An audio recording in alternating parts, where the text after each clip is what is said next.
안녕하세요. 아티포에스 감귤농장의 감귤지기 아띠입니다. 오늘은 지난번 영상에서 말씀드렸던 피복 자재에 대한 부분을 좀 더 자세하게 설명을 드려볼까 합니다. 피복 자재는 제가 여러 가지 종류가 있는 걸로 알긴 하는데요. 주로 사용했던 거는 두 가지 제품을 사용했습니다. 제가 귀농을 하면서 1년차, 2년차 때까지는 타이백이라는 제품을 사용을 했었고요. 3년차에는 타이백과 하이브릭스라는 제품 두 가지를 혼용을 했고요. 작년과 올해 같은 경우에는 하이브릭스라는 제품을 사용을 하고 있습니다. 3년차 때부터 하이브릭스를 이제 쓰기 시작한 이유는 타이백이라는 제품은 피복 재배를 하는 농가에 지원이 나오기는 하는데요. 그 지원을 받는 해, 그러니까 제가 2년차에 지원을 받았는데 지원을 받고 나면 3년 동안은 지원을 받지 못합니다. 그래서 이제 하이브릭스라는 제품을 쓰게 됐고요. 타이백이라는 제품과 하이브릭스라는 제품의 설명을 먼저 드리도록 하겠습니다. 타이백은 듀퐁사라는 곳에서 만들어진 외국 자재입니다. 석유에서 추출한 고밀도 폴리에틸렌을 가지고 만들어진 농업용 필름이고요.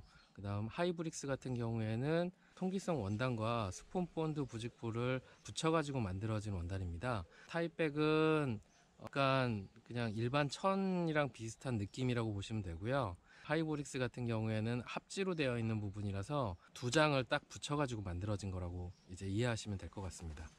둘 다 방수력과 반사력, 그 다음에 투습과 통기성을 다 가지고 있긴 하지만요.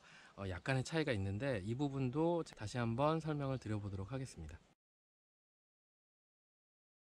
피복 재배를 하게 되면 토양 수분 관리가 가능합니다. 장마 기간이든 태풍이 오는 경우에 비가 내리는데요. 감귤나무가 심어진 땅에 흡수되지 않게끔 이제 방수를 해주는 효과를 갖고 있고요. 점적 관수가 깔아져 있는 경우에는 일부 액비를 주거나 물을 줬을 경우에 증발이 되지 않게 하는 효과를 가지고 있습니다. 그래서 토양 수분 관리를 가능하게끔 해주고 있고요. 감귤이 깨지는 열과와 그 다음에 고온 피해를 받는 감귤들을 좀 줄이는 역할을 해주고요. 감귤나무 안쪽과 하단에 반사되는 빛이 골고루 들어가기 때문에 광합성을 전반적으로 도와주고요. 광합성을 전반적으로 도와주다 보니까 당의 집적도 조금 더 원활하게 해주는 역할을 해줍니다. 그리고 이제 마지막으로는 일부 병해충에 대한 부분의 그 밀도를 조금 더 줄여주는 역할을 해요. 예를 들면 총채벌레 같은 경우에는 반사되는 빛 때문에 총채벌레가 방향성을 좀 잃어서 감귤나무의 피해를 조금 줄인다는 연구 결과를 예전에 교육 자료에서 본 적이 있습니다. 저 같은 경우에는 끈끈이 트랩으로 총채벌레를 예찰을 하고 있는데요. 제가 노지 감귤 일부 하고 있는 곳과 비교를 해봐도 확실히 총채벌레가 피복 자재가 깔려 있는 곳에는 총채벌레 밀도가 그렇게 높게 나타나는 경우는 많지 않았던 걸로 어쨌든 파악이 되고 있습니다. 타이백에 대한 장단점 그리고 하이브릭스에 대한 장단점 이 두 가지를 따로따로 좀 설명을 드려볼까 합니다. 타이백 같은 경우에 장점으로는 첫 번째는 가볍다는 겁니다. 한 롤이 200m가 감아져 있는데요. 30kg 정도의 이제 무게를 가지고 있습니다.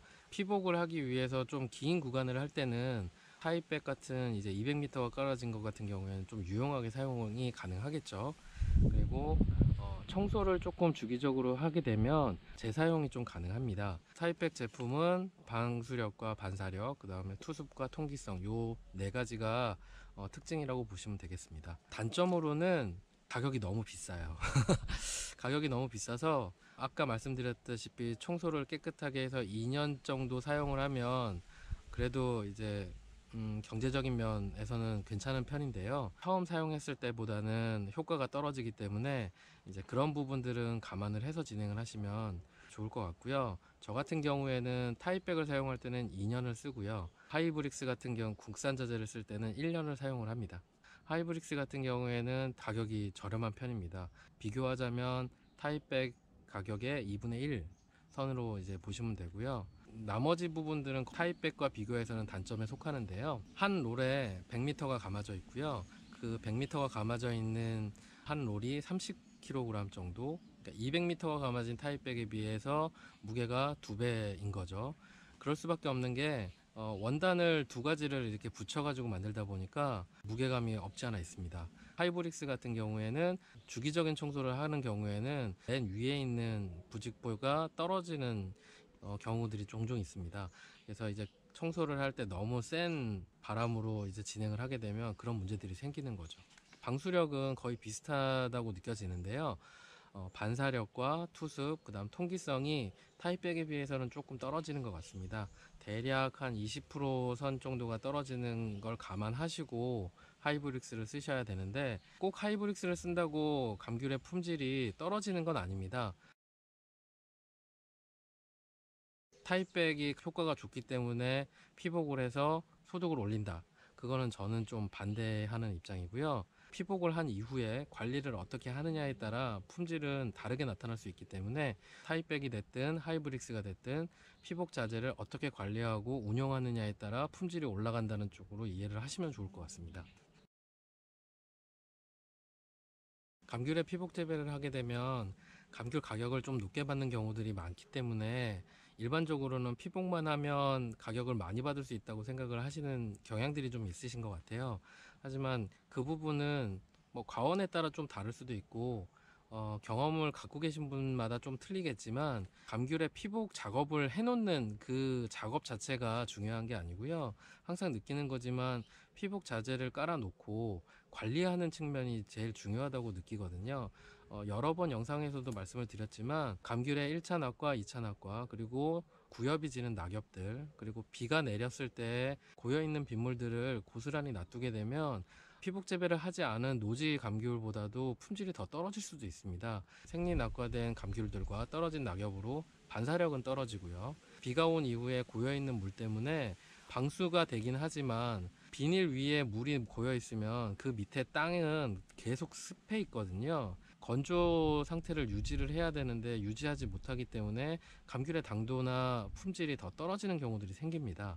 그래서 그런 부분들을 조금은 감안을 하셔가지고 피복 재배 방식을 접근하시면 좋을 것 같고요. 피복 재배는 말씀드렸다시피 방수 효과가 좋은 자재를 가지고 쓰기 때문에 감귤나무가 물을 계속 안 먹는다는 거는 그 다음에 감귤나무가 죽을 수도 있다라는 얘기거든요.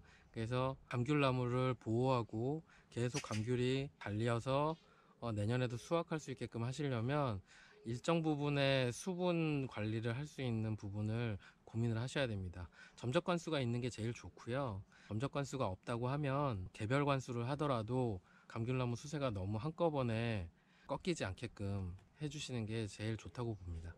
참고하셔서 피복 재배하시고 피복 재배한 감귤로 돈 많이 버셨으면 좋겠습니다.